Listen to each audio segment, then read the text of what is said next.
கணவன் அமைவதெல்லாம் பாகம் 5 தொடரும். சில வினாடிகளில் சமாளித்து கொண்டு உள்ளே சென்றாள். சாப்பாட்டு அறையில் இருந்த வாஷ் பேஷனில் முகத்தை அவசரமாக கழுவி முந்தானையால் துடைத்து கொண்டாள். கூந்தலை விரல்களால் கோதி சரிபிடித்து கொண்டு பூஜை அறையில் இருந்த குங்குமச் செமிழில் விரலை தொட்டு பளிச்சென்று பொட்டு வைத்து கொண்டாள். அருகில் இருந்த அலமாரியை திறந்து வெள்ளி தம்ளாரை கையில் எடுக்கும்போது அதில் பதிந்திருந்த கண்ணாடியில் ஒரு முறை பார்த்து கசங்கி கிழிந்த சேலையை தட்டி சீராக்கி கொண்டாள். ஃப்ரிட்ஜை திறந்து குளிர்ந்த நீர் கொண்ட பாட்டிலில் இருந்து தண்ணீரை தம்ளாரில் நிரப்பினாள். வேகமாக அதை எடுத்துக்கொண்டு வாயிலுக்கு வந்தாள். ஐஸ் வாட்டரா? அத்தை ஃப்ரிட்ஜை பூட்டி விட்டுட்டு போலியா? ஆச்சரியம் என்று அவன் வேடிக்கையாக கேட்டான். குறும்பாக சிரித்தான். டம்ளாரை ஜன்னல் விளிம்பின் மீது வைத்துவிட்டு அவள் நிமிர்ந்தாள். எங்கள் அத்தையை பற்றி எனக்கு நீ சொல்ல வேணாம். அவங்க எப்படிப்பட்ட கரிமின்னு எனக்கு தெரியும். ஆரம்பத்தில் பரிமளா சின்ன குழந்தையாக இருந்தபோது பட்டணத்தில் படிக்க எண்ணி மாமா வீட்டில் தங்க வந்தவன்னா. சில மாதங்கள்லேயே ஊருக்கு திரும்பிட்டேன். இல்லாவிட்டால் நான் இருந்த இடம் புல்லு முளைச்சி போயிருக்கும். எலும்பும் தோலுமாக திரும்பி என்னை மறுபடியும் ஆளாக்க எங்கள் அம்மா பட்டப்பாடு.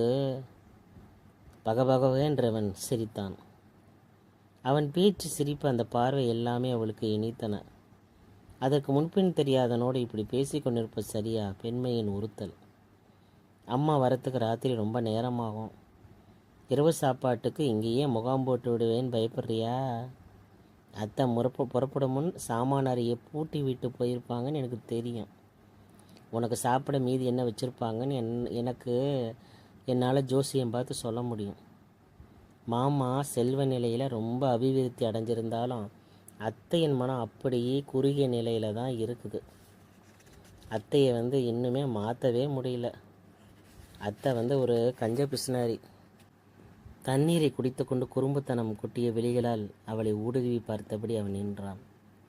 கன்னங்கள் சிவக்க, நெஞ்சம் பதற அவள் உதட்டை கடித்து கொண்டு மௌனமாக நின்றாள். தம்ளாரை அவளிடம் கொடுத்தான். கைக்குட்டையால் முகத்தை துடைத்து கொண்டான். கால்களில் செருப்புகளை திணித்து கொண்டு மேலே அவளை மெல்ல அவளை திரும்பி பார்த்தான். என் தாயார் கைலாசம், அவர்களுக்கு தூரத்து உறவு சகோதரி முறை. ஆமாம், நீ யாரு? பட்டுபோல் மென்மையான உடலை தழுவிய அந்த பார்வை அவளை மெய்சிலுக்க செய்தது. நானும் ஒரு வழியில் உறவுதான். உறவு என்பதை விட என் தந்தை ஐயாவுக்கு நெருங்கிய நண்பர் என்பதுதான் பொருந்தும். தடுமாறினாள் அவள். ஆதரவுக்காக கதவை மெல்ல பிடித்து கொண்டாள். முதன் முறையாக ஒரு அழகான வாலிபரிடம் சரிக்கு சமமாக நின்று பேசிய அந்த புதிய அனுபவம் அவளை நிலைக்குனைய செய்தது. நீ யாருன்னு இப்போது தெரிஞ்சு போச்சு. வரகனூர் பள்ளி ஆசிரியர் கோதண்டா அவர்கள் மகள் தானே? அம்மா சொல்லிக்கொண்டே இருந்தாங்க. தன்னை பற்றி அவர்கள் வீட்டில் பேசியிருக்கிறார்களோ? மெத்த வியப்பு அவளுக்கு. உன் பெயரை நான் தெரிஞ்சுக்கலாமா? அவன் கண்களில் கனிவு புன்னகை. மாதவி சொல்லி முடிக்க முன் நெஞ்சே வாயில் வந்துவிடும் போல பதட்டம் அவளுக்கு. உன் தந்தைக்கு குழலூதும் கோபாலன் மீது பக்தியோ? இந்த பெயர் விளையாட்டாக கேட்டபடி திரும்பி பார்த்தான். தமிழ் மீது அவருக்கு ரொம்ப ஈடுபாடு. அவருக்கு மிகவும் பிடித்தமான சிலப்பதிகாரத்தை ஆராய்ந்து கொண்டு இருக்கையில் தான் நான் பிறந்தேனாம். அதனால் மாதவி என்று பெயர் வைத்தாராம். வழியே அவன் கூறிய விளக்கத்தை கேட்டு சட்டென்று அவன் நின்றான். அப்படியானாலும் உனக்கும் ஆடத் தெரியும்னு சொல்லு. வெட்கத்தில் இரத்தமாக அவள் முகம் சிவந்து போனாள். பாடத்தான் கொஞ்சம் தெரியும். அவனுடன் பேசிக்கொண்டே இருக்க வேண்டும் என்று போன்ற ஆவல் எழுந்தது. மாமாவை பின்னொரு சமயம் பார்த்து கொள்கிறேன், நன்றி. படிகளில் வேகமாக இறங்கினான் அவன். அப்பொழுதுதான் அவளுக்கு நினைவு வந்தது. இதாங்க, உங்களை தானே? உங்கள் பேரை சொல்லாமையே போகிறீங்களே. உரத்த குரலில் துணிவுடன் கூப்பிட்டு திரும்பி அவளை மோகனமாக பார்த்து, என் பெயர் கோவலன் என்று முறுவலித்தான். தூக்கி வாரி போட்டது அவளுக்கு.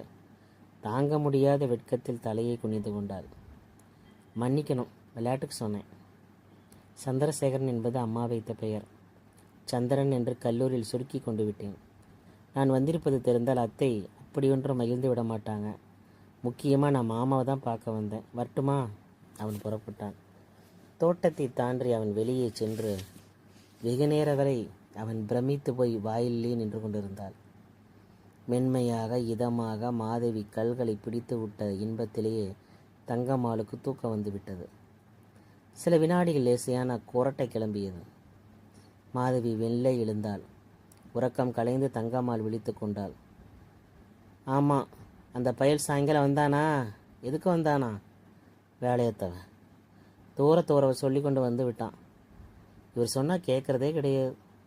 இவங்க சொந்தக்காரங்கன்னு வந்து தின்னு அடிநாளில் இந்த குடும்பத்தை அழிச்சு விட்டாங்க.